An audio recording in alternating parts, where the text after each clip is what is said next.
होता है।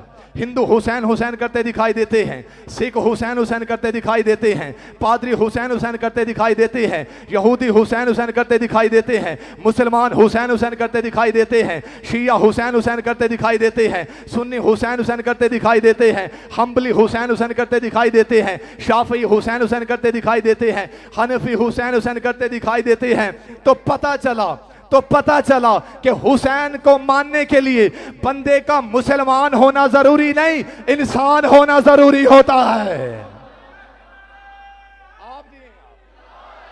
आप सलाम।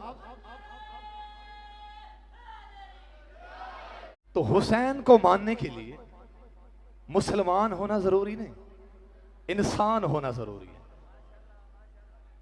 हुसैन सिर्फ शीयों का इमाम नहीं, हर वो बंदा जिसमें गैरत पाई जाती है उसका इमाम है हुसैन। आप सलामत रहें, आप जीते रहें। जिसमें गैरत पाई जाती है, हुसैन गैरतमंद का इमाम है।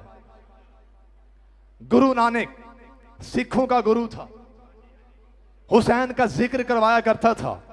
एक मर्तबा उसने मजलिस से हुसैन करवाई, या उसके हवारियों ने कहा कि गुरु नानक तो गैर मुस्लिम है, वो तो मुसलमानों का इमाम है, तो हुसैन की मजलिस क्यों करवाता है?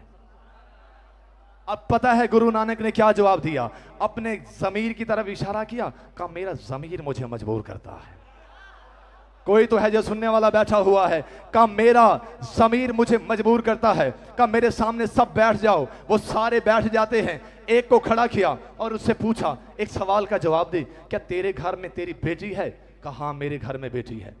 दूसरे को खड़ा किया, कहा तू बता, क्या तेरे घर में तेरी बहन है? कहा हाँ मेरे घर में मेरी बहन है। तीसरे को खड़ा किया, कहा तू बता, क्या तेरे घर में तेरी माँ है? कहा हाँ मेरे घर में माँ है। चौथे को खड़ा किया, कहा तू बता, क्या तेरी फूफी जिंदा है? कहा हाँ वो भी जिंदा है। कहा अब मैं गुरु नानक, जो आपका उस्ताद भी हूं, आपका रहबर भी हूं, आपका गुरु भी हूं, मैं गुरु होकर तुम्हें हुक्म देता हूं, जिसके घर में बेटी है वो बेटी से निकाह कर ली, जिसके घर में माँ है वो माँ से निकाह कर ली, जिसके घर में बहन है वो बहन से निकाह कर ली, जिसकी फूफी जिंदा है वो उससे निकाह कर ली। सब ने गुरु नानक के मुंह की तरफ देखा, क्या जी आपने कैसी बात कर दी? हम ये नहीं करते, आप हमारे गुरु हैं, हमारे उस्ताद हैं, हमारे रहबर हैं, लेकिन हमसे ये काम नहीं होता। गुरु नानक ने पूछा, बताओ तो सही ये काम क्यों नहीं कर सकती? कहा हमारा ज़मीर हमें मलामत करता है। कहा बदबख्त इंसानों, इसी ज़मीर को हुसैन इब्ने अली कहा जाता है।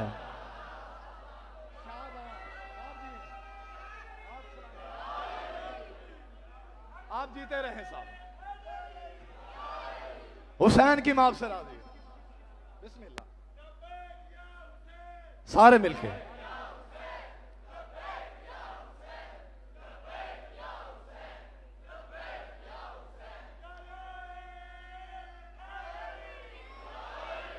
हुसैन बादशाह को सलाम।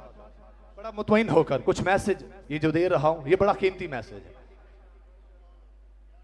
गुरु नानक कहते हैं मैं जिक्र हुसैन इसलिए करता हूं, जब मैं घर जाता हूं मुझे पता चलता है मेरी बेटी कौन है, मेरी माँ कौन है, मेरी बीवी कौन है, मेरी फूफी कौन है। ये हुसैन के एहसान है, इसी वजह से मैं जिक्र किया करता हूं। अच्छा आपने देखा होगा अक्सर स्कूलों पर लिखा होता है पाकिस्तान का मतलब क्या? ला इलाहा इल्लल्लाह। एक बंदे से मैंने पूछा, मौलवी मिजाज बंदा था, मैंने कहा यार ये जो लिखा हुआ है इसका मतलब क्या? कहा इसका मतलब है कि अगर ला इलाहा ना होता तो पाकिस्तान ना होता। सर उठाएगा जो हुसैन के मानने वाले हैं, जो जिंदा जमीर बैठे हुए हैं, वो सर उठाएगा। उसने कहा कि इसका मतलब ये है कि ला इलाहा ना होता तो पाकिस्तान ना होता। मैंने उसका शुक्रिया अदा किया। मैंने कहा आपने बहुत बड़े राज से पर्दा उठा दिया। मैंने मोइनुद्दीन चिश्ती का कलाम पढ़ा था, उसने लिखा था कि शाह अस्त हुसैन, बादशाह अस्त हुसैन, दीन अस्त हुसैन, दीपना अस्त हुसैन, हक्का के बिनाए ला इलाहा अस्त हुसैन। अगर ला इलाहा ना होता तो फिर पाकिस्तान ना होता, और अगर हुसैन ना होता तो फिर ला इलाहा ना होता।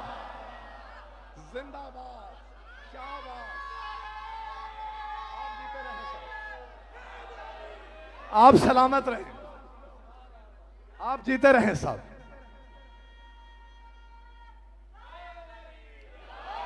ये हाथ कभी किसी कमीने के मोहताज नहीं, क्योंकि बुनियाद ला इलाहा हुसैन इब्ने अली है। अगर ला इलाहा ना होता तो पाकिस्तान ना होता, हम मानते हैं, लेकिन अगर हुसैन ना होता तो फिर ला इलाहा भी ना होता।